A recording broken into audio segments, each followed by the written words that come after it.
Le sommet du G8 s'ouvre cet après-midi en Irlande du Nord. Le gouvernement britannique de David Cameron a choisi un lieu reculé, le Lough Erne, pour réunir les dirigeants américains, canadiens, français, allemands, italiens, russes et japonais.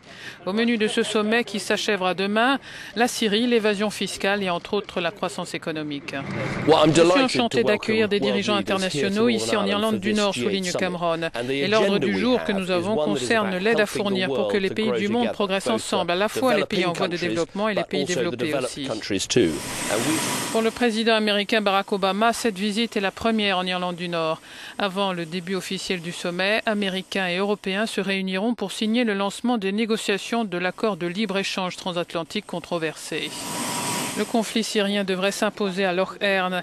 Hier, le président russe a assuré que Moscou ne violait pas les règles internationales en livrant des armes au régime de Damas, mais qu'il en irait différemment si ses partenaires occidentaux fournissaient de l'armement aux rebelles syriens. Le sommet se déroulera sous haute surveillance. Quelques 8000 membres des forces de l'ordre ont été mobilisés en Irlande du Nord pour l'occasion. Le gouvernement britannique tient à montrer les progrès réalisés sur ce territoire depuis la signature en 1998 de l'accord du Vendredi saint.